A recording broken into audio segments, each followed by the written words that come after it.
You may have noticed that in today's, in our program, at the end it says, in loving memory of Carlos Petellem Eden Maidel.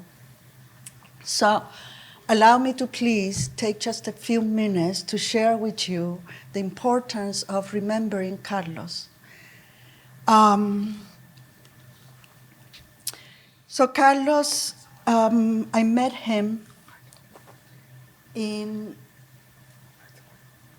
2001, 2002, when I first attended the United Nations Forum on Indigenous Issues here in New York City. And this forum, since then, takes place here, right here on the east side at the United Nations headquarters every year. So I met Carlos there, and when he told me that he was a Kawashkar, known as the Alakalufe, but it's a group that they don't really go by that imposed label, Alakalufe, they go by Kawashkar. I thought he was joking, okay?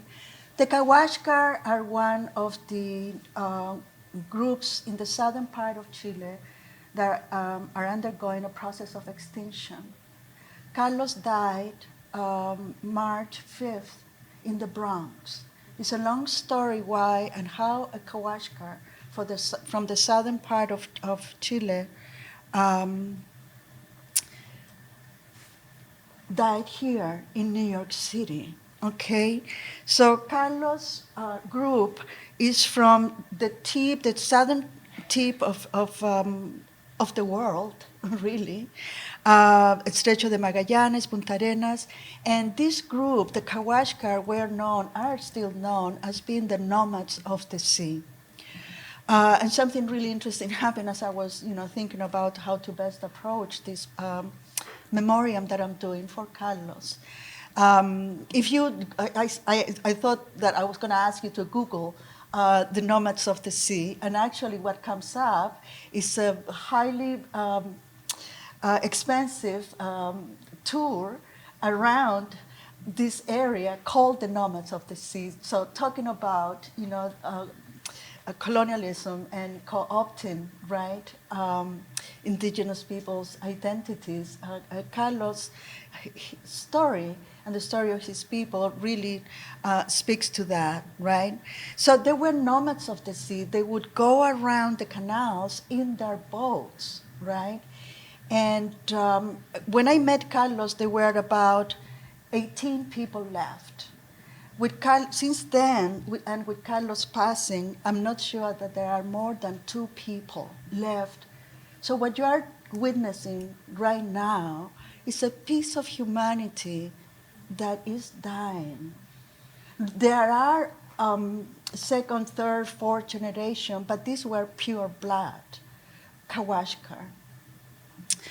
Carlos had a hard life, a very hard life. He was adopted. His parents died when he was 5 years old. Most Kawashkar would die either out of diseases that the Chilean state brought to them, okay, when the area was colonized, but also because in the canoes, they would just fall off and, they would just die on the sea, on the canals.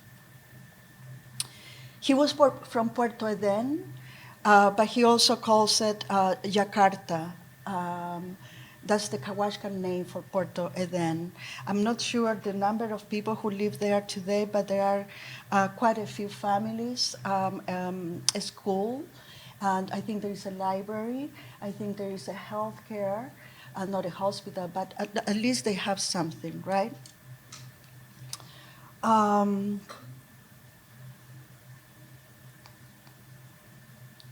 I'm sorry. So he was adopted when he was 5 years old, when his parents died, and he was adopted by the Air Force captain or lieutenant who was there at that time, who had set up a radio down there in Puerto Eden. And when Carlos' parents died, so this man and his wife adopted Carlos. So Carlos lost the Kawashkar language. right? Because he was being adopted by a Chilean Air Force guy. And then his father was moved to another city to the north of Chile, and he obviously moved with his new adopted father. Later on, Carlos was part of also of the army at some point, and that's a part of the story of Carlos that I regret, and I will forever regret. I never had the opportunity, and I never gave myself the opportunity to. He was willing to share with me a tremendous shame as an indigenous person that he felt for having been part of the army.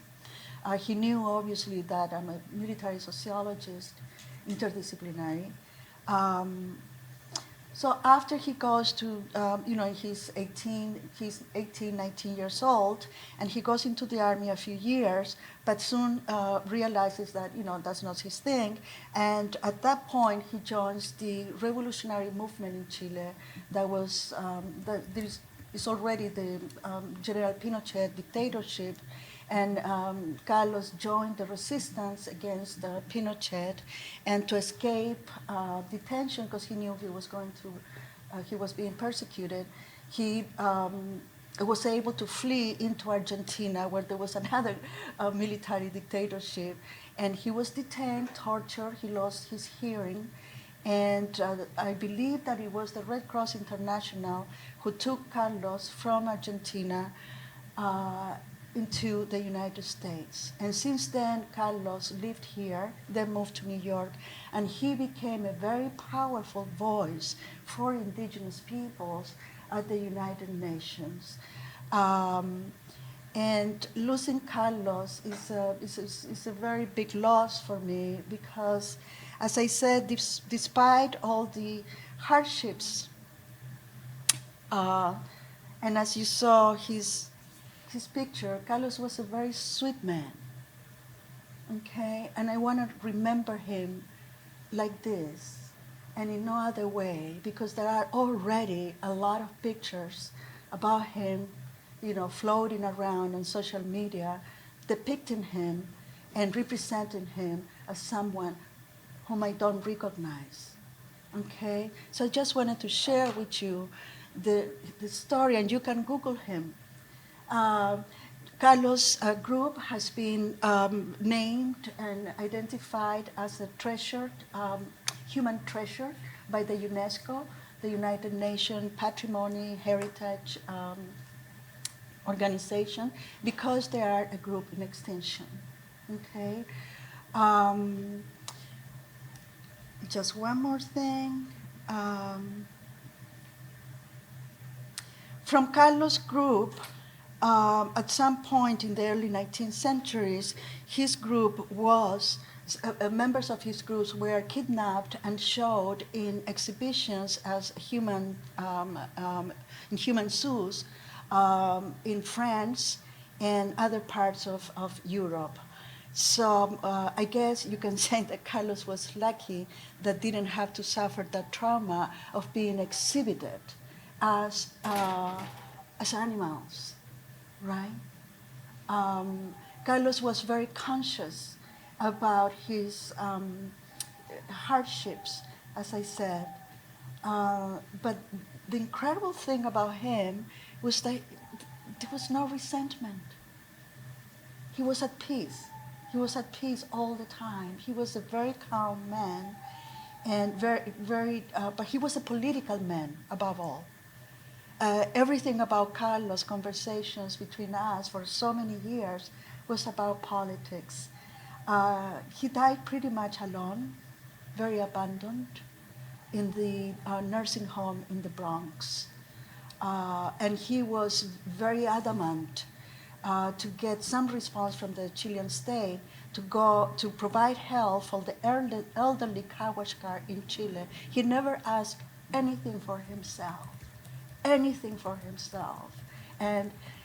so it happened that he died quite alone. A few of us were with him until the end. So this is the reality. Colonialism is still with us. It's not something of the past, okay? This is just really moving reminder, it seems to me, and I put just something here about the human source, but you all know that. Okay, so can I ask you to please, can we have just 1 second, a round of applause for Carlos' memory?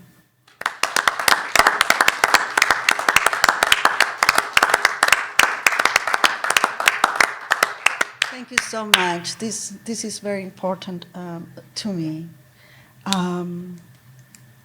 I will talk now about my most recent work, just very, very fast, okay, because we have, and my research assistant just walked in, Naomi Tinga. Thanks, yes. Right on time, Naomi. Okay, so, as a sociologist, an interdisciplinary sociologist, I've been looking for the last 2 decades or 3 decades now, at state crimes in Latin America, okay? And issues of diasporic memory and issues of genocide as a process, right? Also as a historical process, not one-time event. And it is very interesting, as someone who grew up under the Pinochet regime, I wasn't so cognizant about the traumas of the dictatorship until I got to Guatemala when I did my dissertation. I'm just really moving forward, fast forward here. So I'm in Guatemala doing my dissertation about social movements and human rights movement in Guatemala at the end of the war. The war was something about 36 years, from the early 1960s to 1996. In 1996 is the end of the peace accords brokered between the United Nations, the state of Guatemala, and the guerrilla movement, okay? I'm almost making a caricature of the history, but just moving forward very fast here. So one of the peace accords between the state and the guerrilla and the United Nations was to create a truth commission, right? And I was called to work in this truth commission. And I have to tell you, in terms of methodology, that when I had been to Guatemala, because that was my dissertation anyway, I had been to Guatemala many times. I had read Rigoberta Menchú, I had read many books, but nothing prepared me to really be on the ground, up in the mountains, interviewing face-to-face survivors of the genocide. Nothing, right? You had to be there and learn, right, and make mistakes and the whole bit. So I went to Guatemala for 3 months and I stayed 3 years. I'm a woman of extremes, what can you do? So I stayed 3 years and I finished my work with the Truth Commission, taking testimonies. And I noticed that I was charged with doing a more in-depth analysis of the war in a rural area in El Quiché, where half of the over 600 massacres were perpetrated by the state. During the 36 years, there was a genocide, which was 81, 82, 83. So the genocide happened during 3 years within the war. That's how usually genocides happen, it's within wars, right? So at the end of my tenure with the Truth Commission in 1997, 1998, I noticed that I was charged with doing an in-depth analysis of an area, and that is when I discovered that the area was divided between those who had allied with the army and the state army that had committed the genocide, and the other one didn't ally. And that just blew my mind. I was like, what are you talking about allying with the army? These are indigenous peoples that were targeted by counterinsurgency campaigns for elimination. What do you mean that people allied? So I went after the Truth Commission, this time on my own, without the Truth Commission's cards and all the paraphernalia of the Truth Commission. I went back to the town, and I discovered that, in fact, the army, by the time that the genocide happened in 81, the army had already pre-existing relationships with communities that were ready to ally with the army. And this is a colonial issue.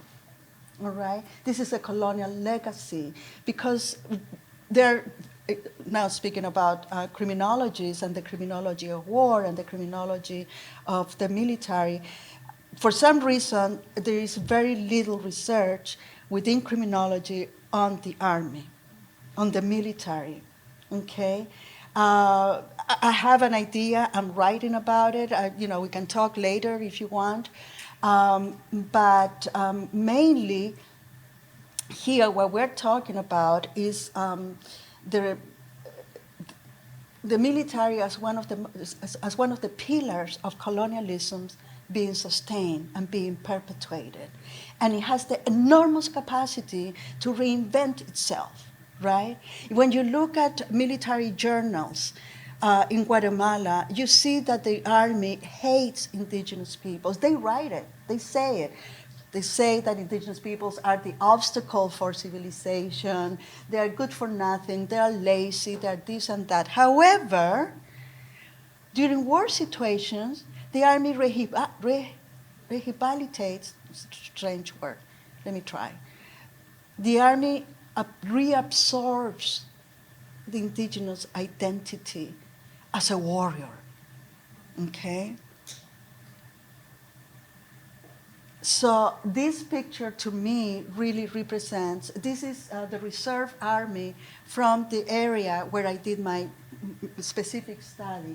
You can see these are indigenous peoples dressed with their traditional clothes for ceremonies, for religious ceremonies. But here, the army allows that to happen as long as they wield their arms, their guns and so on and so forth. But you see the demeanor of people marching down the streets of Guatemala in a very proud way, right? So what the army does during war situations is to, again, reabsorbs them and tells them that they are good for war to fight. All of a sudden they become very useful for the state, right? And then when wars are over, there's nothing for them. There's nothing. We go back, to the same extreme poverty and a situation of internal colonialism, right? Internal colonialism is that the legacies that are being reproduced, and these came out of mostly in Latin America by theories like Casanova, Quijano, and many others. Okay, now I'm branching out, and I decided, I understand how these paradoxes and post-colonial knots work. This is a post-colonial paradox that I think remains quite alive by the military, and that's why it's so important to study the military. But I decided to now look at imperial forces to see what imperial militaries think about indigenous peoples. Right? I already know what they think about, in Latin America, because it's going to be the same thing. So I decided to look at Spain, cooptation and colonization of Moroccan troops during the Spanish War to fight for the Franco regime. Right? So again, I've been looking at the journal, Tropas Coloniales, Colonial Troops, and if you want to know what Franco thought about the Moroccan troops, you just go to those journals, all right? Because it says right there, there's no question about it, when he says that they had to be civilized, that the Spanish army will, it's their mission now to civilize them. They're savages, they're bloodthirsty, they're this, they're that, and da, da, da. However, to fight for Franco, these troops were reabsorbed, right? All of a sudden, they become courageous. All of a sudden, they become great soldiers. And you have him here. I don't quote this picture, but you can see here. Let me see if I can do this. Nope. One second. I'm preparing another presentation. That's why it's so big. Yes. So you have one soldier here, a Moroccan soldier, from these regulares, that's the name of the troop, hand in hand and very cheerful with this in the streets, either Madrid or Barcelona. I'm having doubts now. You know, I've been getting different narratives here. So what happened to the regulares and what happened in Morocco after they fought for the colonizer? See, it's the colonized fighting that I discovered that in Europe, you know, all the imperial powers used colonial soldiers to fight World War I, World War II, and the colonial wars. So you have Les Tirailleurs that French got from Algeria are the Harkis, Senegalese, from Asia, all over. France, Italy, and the UK would bring colonial soldiers to Marseille, and in the south of France, and from Marseille, they would send the soldiers to the different wars, right? And that is something that critical criminologists, this is something studied by military historians, mostly. They're big, right? I'm studying this, I want to study this from a critical criminology, a decolonial perspective, because I'm interested, of course I'm interested in the crimes, right? But I'm interested in how would you label and how would you define the crime of co-opting people who have an unequal relationship of power to fight for your wars, right? And so international law says blah, blah, blah, blah about the crimes of war, but I want to stay away from the legal perspective of looking at this and rather put it in a more sociological perspective and decolonial perspective. Thank you so much for listening.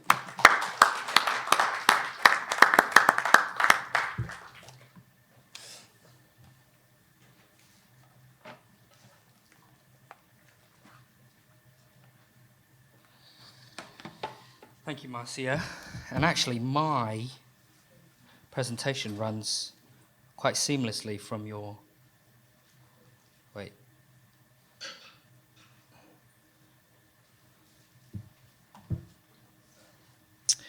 From your comments on the Quiché and Guatemala. So...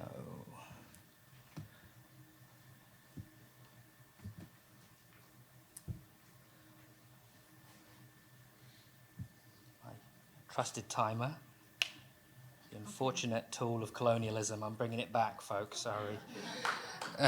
Here we go. No, I'm proud of us. We'll shed it this session. So, my name is Rodrigo, if you weren't here at the start of today's amazing symposium. I'm a PhD candidate at the Graduate Center and an adjunct lecturer at John Jay College. The title of my presentation is The Reproduction of Colonial Violence Through the Practice of Bordering. I had originally intended to present a vast swathe of field notes and archival documents from my PhD research at the US-Mexico border.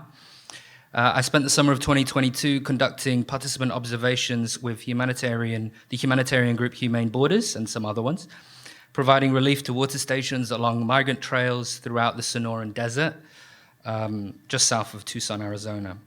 The intention of this fieldwork was to examine how actions of US agencies are part of various iterations of the state, the settler colonial state, of course, the capitalist state, but also the security state, how these all interweave together. Through 170 hours of field notes and dozens of interviews, I collected a trove of stories on the colonial violence of the border, from border patrol interdictions, border wall expansionism, vigilante organizing, and expedited crimmigration-based removal proceedings. In this presentation, I want to hone in on one story from my field notes and pass it through a colonial and criminological lens. And there'll be a bit of transnationalism in there as well. So, the picture on the left of the slide is me after flying into Tucson, after having attended a conference in Lisbon, Portugal. I'm wearing an ANC t-shirt there. Hopefully people can recognize that. You cannot quite make out from my masked face, but I'm pretty pissed off because I was held in Philadelphia International Airport, and my bag was turned over and it got emptied. But that's the only problem I've ever really had with US Customs and Border Protection.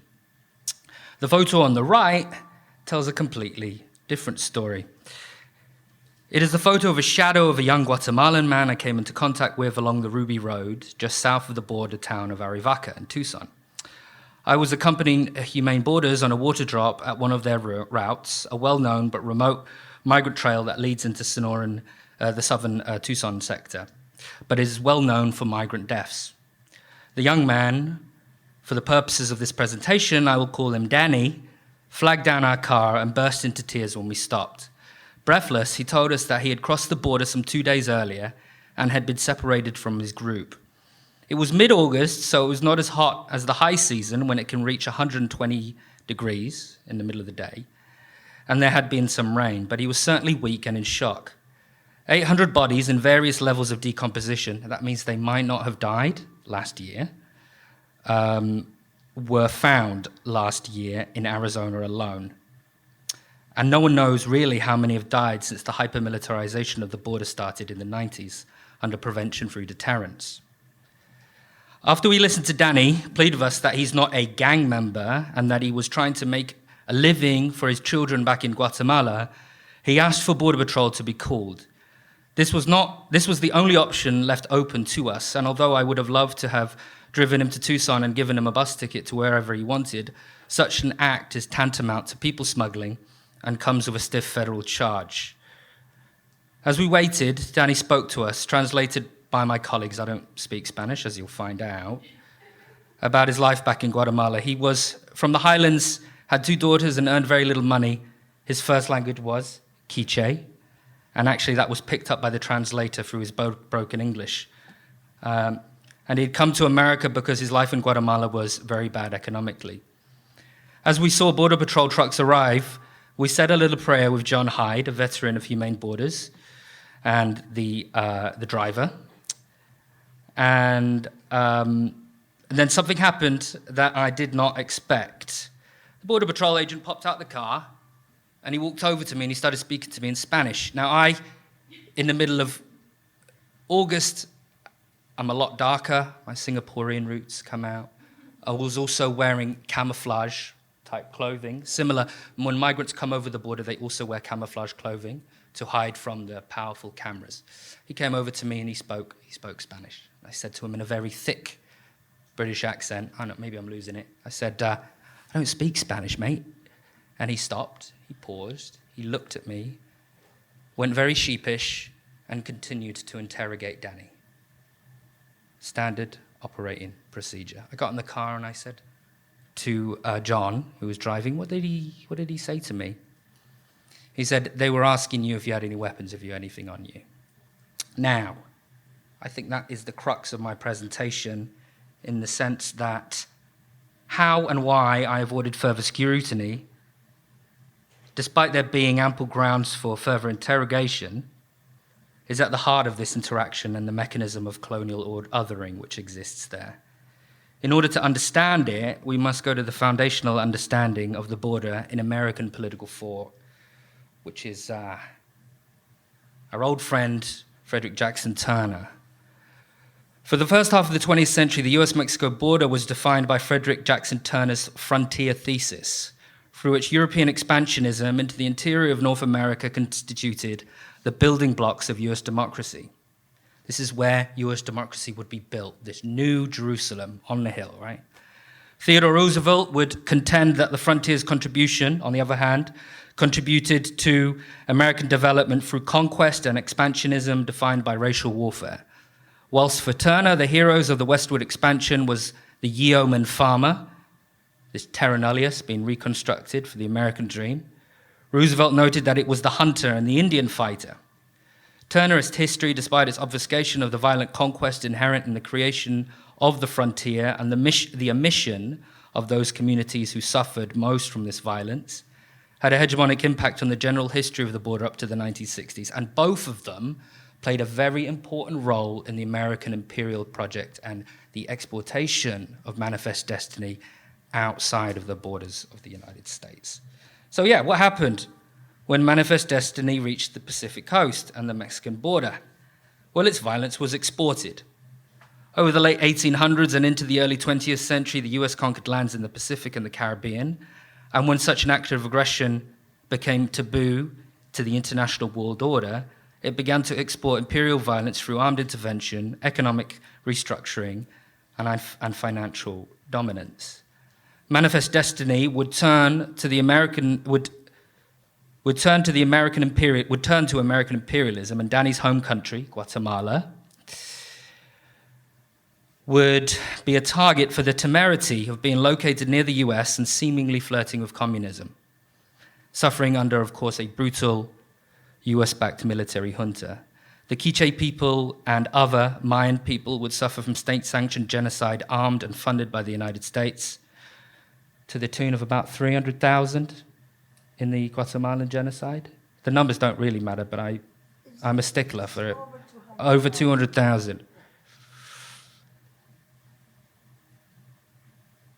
Prompting an unprecedented refugee crisis which has conditioned the relationship between the US and not only Guatemala, but a number of other Central American countries that suffered from US intervention in the 1980s. Galtung reminds us that direct and structural violence rely on symbolic violence in order to maintain itself. In the colonized context, Mbembe further contends that death zones render the body of the colonized as a target for colonial violence. Colonial modalities have converted what Fanon calls the wretched of the earth into subjects for capture and intervention. The symbolic violence of the unrooted, dangerous immigrant enforces the practical conversion of their body to a threat to the normative, racialized hierarchies of the post-colonial state. It is therefore their bodies that become the target for state intervention. And at the border, where all bodies are located as fair game, whether you've got a passport or not, it is the colonial other that experiences the most egregious blunt force trauma of the state. How am I doing for time? My phone's died. 3 minutes? All right, okay. The US-Mexico border serves as a specific role to the US colonial project at the regional and transnational level, which I can expound on after this. At the level of the nation-state, it acts to enforce geographic and embodied colonial cartographies. Its violence constantly reaffirms the violence of conquest against the unwanted and imprints that violent mapping onto them, prepping them for interdiction and imprisonment. It also serves as a message to the US working class that undocumented migrants have diametrically opposed interests to them. In the vertigo of late modernity, this, as Jock Young reminds us, this proves an important functional corollary for the social bulimic condition. Undocumented racialized migrants discipline the working class into their own racialized categories, producing a deep-seated alienation from those without documentation. And of course, we talk about bordering practices. Sorry, that was bordering purposes. I've organized those wrong. Apologies, that was for the last slide. This is for this slide. No, sorry, I did get it right. Sorry. So the US border does not stop at the line it is demarcated on the map. It stretches south, capturing bodies and dragging them into the United States.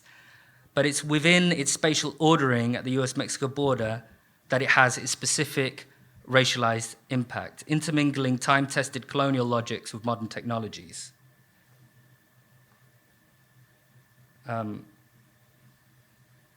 Digital border walls search and categorize wanted and unwanted bodies, whilst militarized border patrol agents trained in tracking to hunt migrants like sport in low-intensity conflict situations.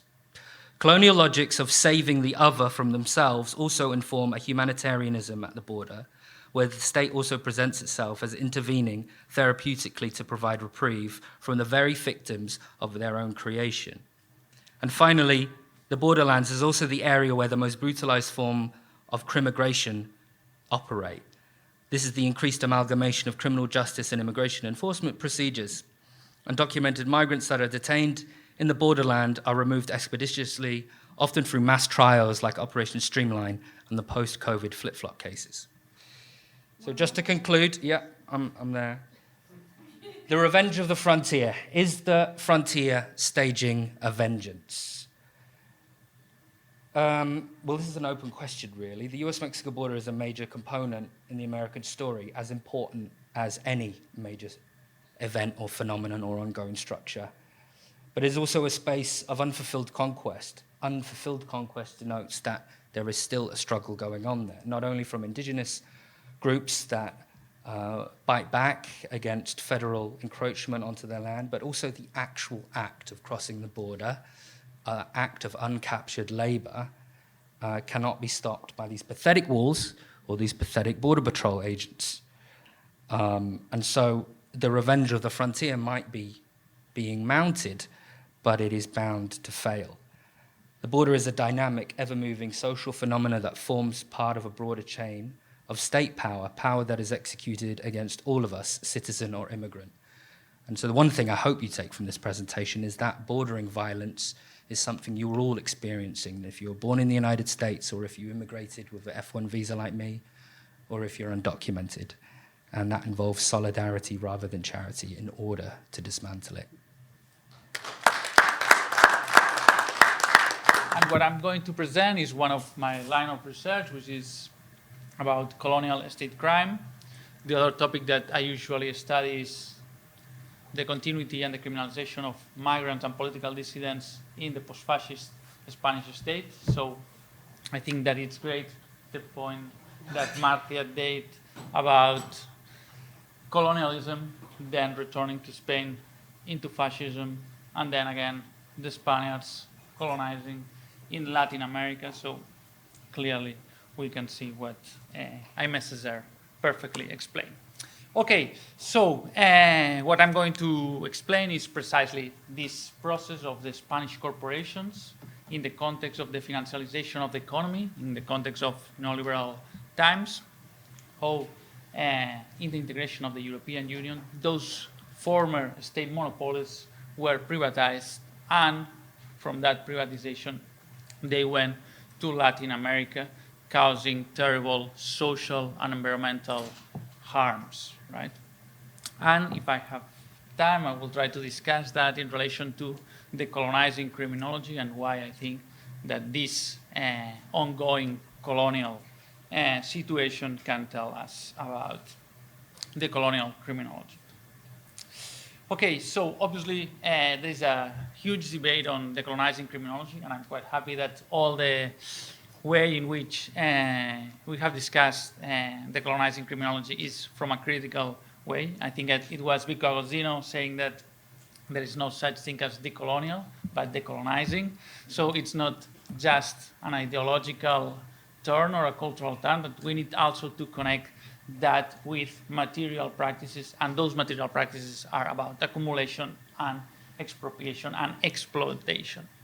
So clearly criminology obviously is a discipline, but it's a discipline that is at the same time a discourse, if you like, that produces a regime of truth, right, about who is the criminal and what is a crime, right?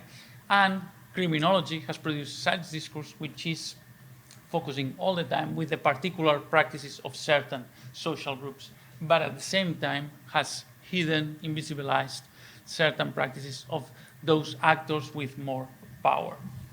And I think that, again, following because we need to focus on, obviously, actors, structures, and relationships. And I think that decolonizing criminology necessarily needs to focus on these three instances of power in order to properly decolonize criminology. So, as I said, I do sociological studies, political sociology, and always when we think about accumulation, we need to think about a regime of accumulation, right? So this process is a process that it's always led by the state. The state always constructs the possibility for corporations to accumulate. And if we need to think in accumulation, that is, Luis has just said that we are Marxists, then if we bring the political economy back in, right, we need to think about accumulation. And in accumulation, obviously, there is the corporation, but it's also the state in an ongoing colonial relationship. And through that ongoing colonial relationship, ecocide, eco-crimes occur as a normal practice of colonial capital relations. But obviously, we need to think also on the corporation. The corporation is a legal instrument that allows to mobilize capital in order to invest and then accumulate. So the accumulation, it doesn't occur in a vacuum, occurs in a legal institution, which is the corporation. And we need to think how those corporations are given legal permits to accumulate, right? Okay, so again, to the state. But corporate crimes are not exceptional in colonial capitalism, are the normal. But we use specific moments, eco-crimes, to understand that ongoing colonial relationship. And this is what, obviously, I try to do. And as I said, as we are Marxists, then we learn from Gramsci that the state is not only the repressive side that criminology usually looks at, it is also an infrastructural power that allows things to happen. And we need to understand how the state is all the time producing those conditions for accumulation. And in those conditions for accumulation, then crimes occur. But these crimes occur not as an accident, but because the state was obeyed. So we usually represent those crimes as a moment of rupture of legality, but it's the other way around. It's precisely because the corporation obeyed the state that those crimes occur, right? And obviously, the environmental harm. So I would like to explain, I don't know how much time I do 3 have. minutes. So now starts my case study. Four. Okay, Because you thank came you. all the way from Barcelona. Gracias, Marcia. So, my case study is Repsol, a privatized company in that context. And last year, 2022, in January 2022, so 15 months ago, there was an oil spill in the Peruvian coast, the worst oil spill in the Peruvian history. And that spill was done by Repsol, which is this privatized Spanish corporation, which obtained the license to operate through the Fujimori government, who all you know what the Fujimori government was. And Spanish corporation spilled 11,900 barrels of oil to the sea, and precisely the management of that corporation made the spill much worse because it was all the time hiding the information to the Peruvian authorities in order to avoid to deal with those effects. And obviously it had a massive effect in the non-human life for birds, fish, seafood, but obviously also it had a tremendous economic and social impact on the local communities that were living through artisan fishery in that area, and for a long period of time they are not going to be able to fish there, and obviously as they cannot fish, they need to move to other areas of Peru or other places, right? So there is an important displacement of people as the result of this oil spill. Obviously, I'm going to skip this, but it's very important to understand that this occurred in a particular political economy, which is neoliberalism, but also that it was a context in which the Spaniards were very proud of their new corporations going to South America to continue to the conquest 500 years after the first conquest, right? And that period was called in Latin America as the second landing, right? And it was not just Repsol, it was Telefónica, Pescanova, Ferrovial. So all the Spanish big corporations recently privatized all went to Latin America to precisely commodify those national resources, natural resources, those common goods that were transformed into commodities through the action of those corporations. And very important thing, that occurred in the context in which Spain and Portugal created the Ibero-American summit. So 500 years after colonialism, they decided to have friendship among different countries of Latin America and Ibero-America, right?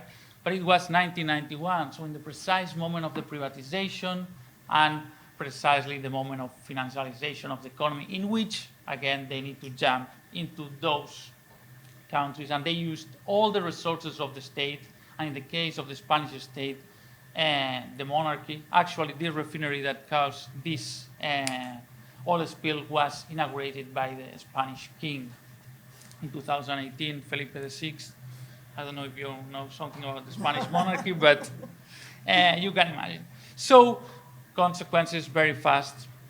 All this process has produced an intensification of the colonial relations, loss of sovereignty, extractivism, impunity for the corporation, and obviously that impunity secures that ongoing colonial world order, right?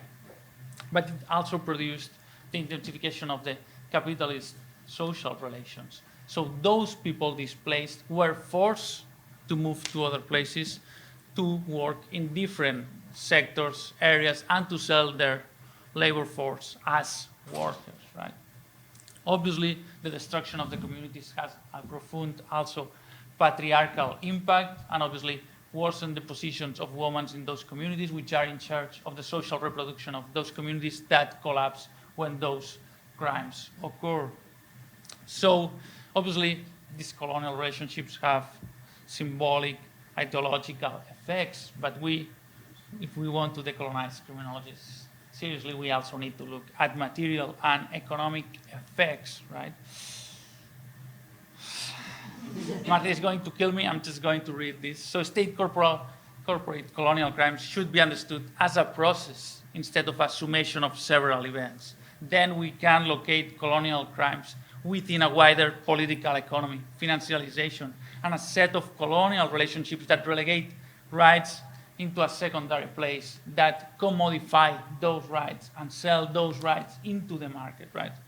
So colonial crimes play a key role within an ongoing process of power and accumulation. The colonial corporation is not an institutional actor, but institutionalized power relations, right, through which dispossession and accumulation take place. So the colonial corporation and the state colluding with it has the capacity to pass laws on their behalf, to threaten governments, to deploy unlawful practices, to neglect rights, and to dispossess people through state colonial power and colonial violence.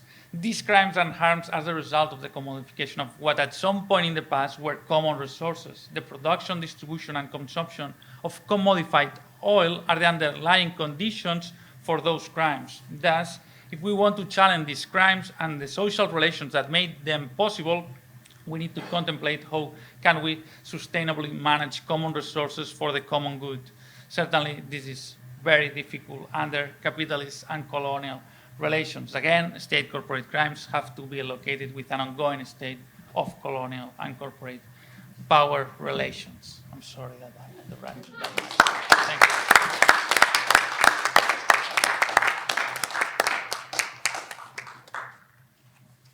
Great job.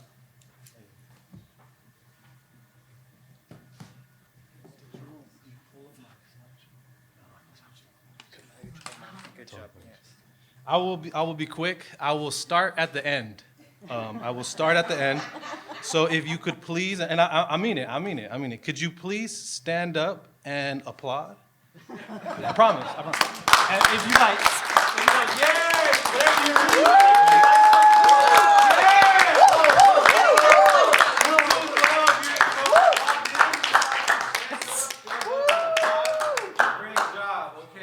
I'm going to be quick. Part of that is I get nervous public speaking. So what just happened is I kind of like hacked my neurobiology, right? I created an experience for myself, right? In our social shared environment, we produce something for each other. And I think about that a lot in terms of decolonizing criminology. I've really been into pedagogy, radical education, seeing the classroom as a space of something other than simply knowledge transmission, seeing as a classroom as a place of knowledge production, thinking about knowledge production differently as something that is experienced, not necessarily transcribed. How can we embody the learnings? And really, I'm not saying anything new than what I've kind of like grown up in. I love the class. I used to teach at John Jay. I think all my best teaching practices come from my time at John Jay, mainly because John Jay has an incredible student population. It's comically diverse. Like, it's really dumb how diverse the John Jay student population is. It's like black, brown, yellow, purple, old, young, all of it, right? But most importantly, in my experience, it really serves like our folks. Like, it really serves our folks. I remember these two kids, let's call them Chris and Frank, right? Chris and Frank, I taught intro to criminology course. These dudes, like, they got it. Like, they might have sat in this class and heard new vocabularies and new terms and concepts and nodded along the whole way. Like, yeah, I get that. I lived that shit. Chris was like this black dude, tall black dude, had like a military build, which meant he was the target of racialized surveillance. Did he experience that from his birth? So when we came to the section of the class where when we talked about the ways in which race is a construction of surveillance and control and violence, he's like, yeah, I got that. I understand that. Frank was working class white dude. He's like, I think, Italian background. Grew up with a single mother. Observed his whole life, observed her resilience. So when it came time to talk about systemic gendered violence, he didn't need that vocabulary. He didn't need to read that stuff. He saw what his mom endured. He knew that stuff. When it came time to talk about the inherent settler colonial nature of the police and the inherent inhumanity of the position of a cop, they didn't get that shit. They didn't get it. Chris, when we got to that unit, argued with me, no, I'm gonna be a cop. And I was just like blown away, right? Like, what the fuck are you talking about? We went through the whole semester. You the brightest student. You lived the shit. You literally lived the shit. And your final project, you're telling me that the way to change things, to bring about justice, is for there to be more, what? Good cops. I'm gonna be a good cop.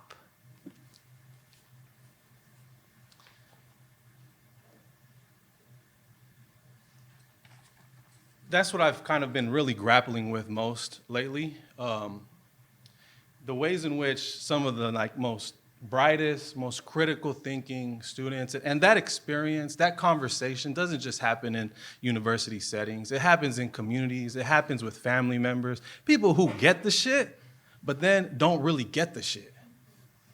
How, in my opinion, this is the opportunity. This is the moment. This is where the political project of decolonizing what all disciplinary boundaries, where decolonization might occur, because as I mentioned in introduction to Vivian, right, the decolonization project is an epistemological one as well as an ontological one. To be a good cop is an aspiration for a certain kind of self. And so how do I show up to that? Well, real quick, one thing is story. And this is all, again, a question of epistemology. Like, how do we bring each other into this journey of learning? Story is one of them. So in a recent article, in a recent chapter that Dr. Martinez has also published in, I think it's called Transforming the Institution. It's on the police. In that one, basically what I try to do is deconstruct the story that most folks, not just college students, but most folks understand the role of the police to be. And it's a very ubiquitous story trope, the victim, the villain, and the hero. It drives all kinds of things, right? And so really interrogating the hero position, they believe, this is what Chris is saying. I want to be a good cop because the cops occupy the good guy, the hero position.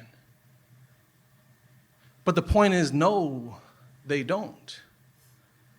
How do we get folks to follow along with us, to see that there is no such thing as a good cop? Chris is a great guy. Chris is a great guy.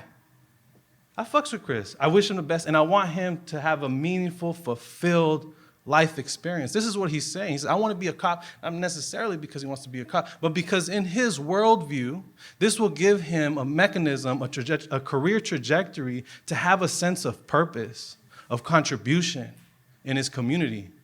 Let's not forget that, and I try my best never to forget that. But before you enlist, hear me out.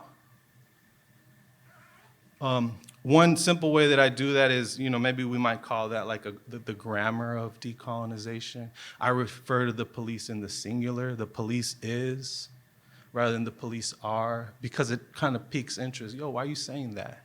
The police is. It doesn't sound right. Well, let me tell you and explain to you why I'm using that, to open up that conversation. Also, I told you I would be quick, and I'm shooting for under 10 minutes. Storytelling, grammars of decolonization, knowledge production as in having an intentional goal. We heard this earlier today. Indigenous research, indigenous knowledge production is about recuperating our stories, our lands, our healing. It's indexed towards something. Similarly, in everything that I write and intend to publish, I try to think about what's that underlying purpose. What's the goal here? So in that specific chapter, I try to put together something that could be used in classroom settings with folks who intend to be police officers, to try to at least open up that conversation in your classrooms. And lastly, again, I told you I would start at the end, seeing the classroom or any kind of convening as a space for the possibility of the production of knowledge through experience. I'll be talking with Felicia later about some of the activities that I do in class, and the ways in which there's no tangible project at the end of the hour and a half in my class. There's nothing to demonstrate to the assessments, observers. Only the narratives of my students who say, yo, that class was dope, and I learned hella shit, and I see the world differently now. That's the goal for me, at least. It's under 10 minutes, so if you would please, help me end with the start and applaud yourselves. Thank you for your time and attention.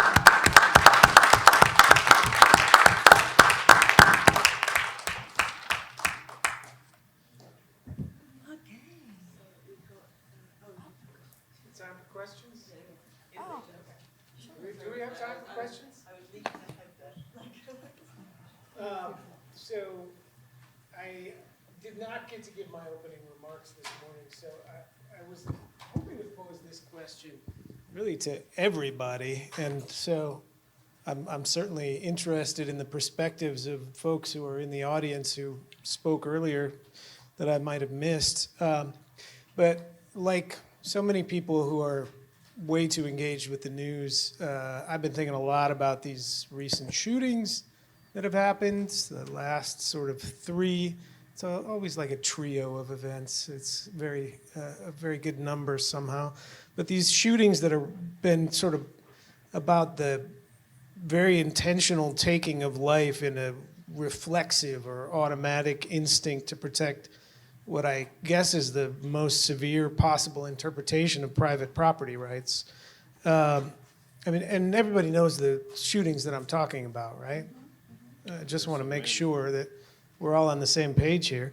What do these shootings have to tell us about the contemporary status of the state monopoly on violence in 2023 America, where there are 1.2 privately held guns for every single human being, and those guns are disproportionately hoarded by what I like to think of as members of the rump white ethno-state.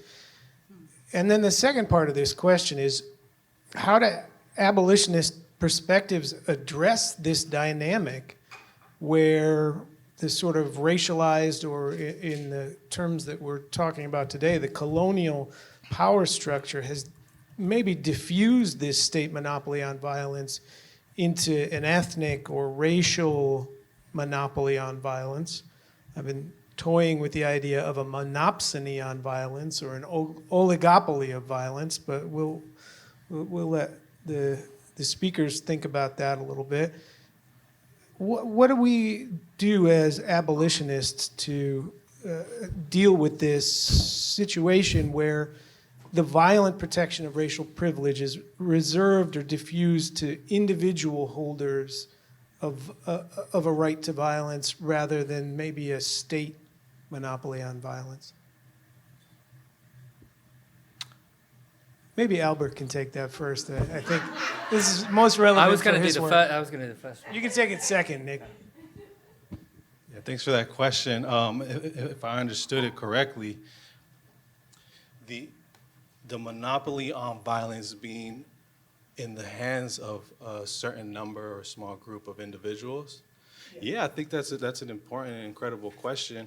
I think that the conversation about violence is so multi-layered, and to me it just sounds like, well, you're talking about gun violence, right? And I think I'm talking about like historical, systemic, structural violence. I'm talking about maybe like ideological violence. And so these are all different conversations kind of like on the table that require serious consideration, because across those different levels, layers, nuances, at the end of the day, people are being harmed. So I think that it's a really important question to dedicate time and attention to gun violence, definitely. And I just find myself like wondering, like, where do these guns come from? Where do they come from? You know what I mean? Yeah. It's that. And the other thing is like, yo, why you want a gun? Why is it that you want a gun?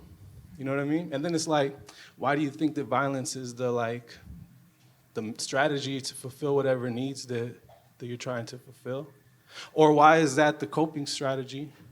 Or why is, right, like, so the question is a really great prompting to unpack, right? And yeah, I don't think it requires apology to say, like, thank you for bringing the conversation to more systemic, structural issues that really kind of manifest in that moment of interpersonal gun violence.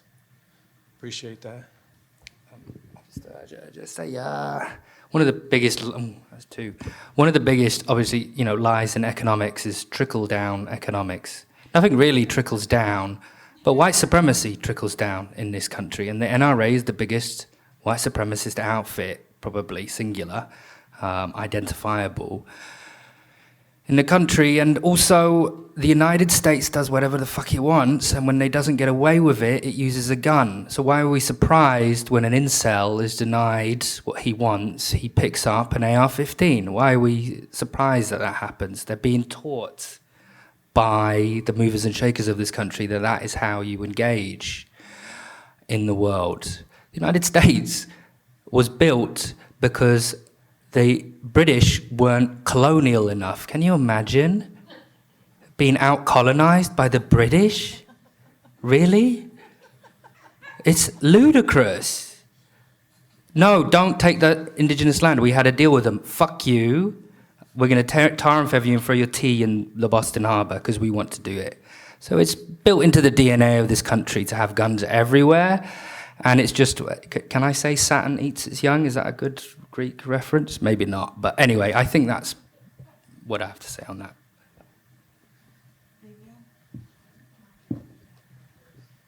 Two more.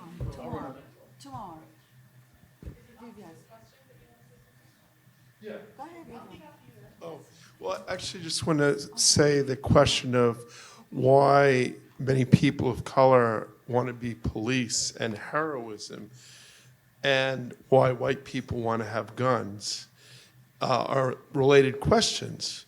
because it's the question of power. And it's not necessarily, the white supremacist NRA folks are selling a fantasy of power to disenfranchised working class people who can imagine superiority to another group. But if, for all of us, the hero is not the cop in this society, who is the hero? And who can fight power? That people, we live in a time of fragmentation, of people being pitted against one another, of paranoia being rampant because power is everywhere, and people have pathological relationships to power. But then the question becomes, what's a healthy relationship to power? And when economically and politically a path to power for people of color in New York City is to be part of the criminal industrial, whatever we want to call it, what else is there in the absence of a counter-hegemonic politics? This will be big also. Could you please make it very short because we're being pushed? You want to say something too? And Karen, yeah. I just think it's such an important question that I've been mulling over actually in the last few weeks. And I'm going to try to find the words because it's like new thinking for me. It's like the masses are never going to outgun the state, and the state knows that. And so when violence like this happens, it actually serves the state to be able to say, you need us to step in and protect you. You know what? And so I feel like we have to shift out of the immediate shock of being on the ground and experiencing mass shootings or having kids who are in school and being like, oh my God, like, are they gonna come home today? But there's also this like legacy in this country where like Black folks have experienced that kind of violence on so many levels, and it was always seen as contained, even as like the most well-intentioned white liberals were trying to like engage, there was always this thing where it was separate. And so at this point, and violence has a tendency to not be containable. And so there is this thing where now more and more people are experiencing the conditions that others have been subjected to for so long. And so it's just is one of those, I don't have the proper words yet, but I think that the conversation is deeper than the top down maybe, or the history of the country, but there's something quite functional, I think, here in this country.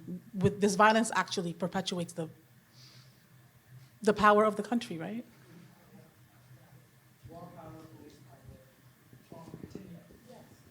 Yes, I would like to add briefly that the shootings are very scary, but we must recognize that the violence is systematic, and George Floyd wasn't killed with a gun.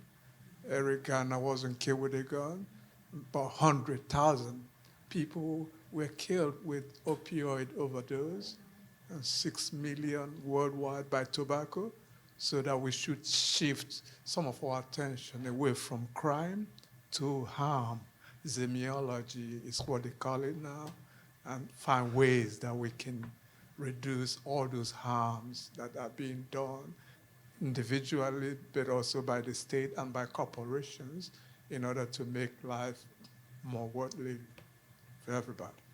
Thank you. Beautiful way to finish this amazing day, and let's give it up for Jane. We've got. Where's Remy gone? Where's Remy? There she is. We've got something that we really have to. We owe a great debt to, who's done so much work for us.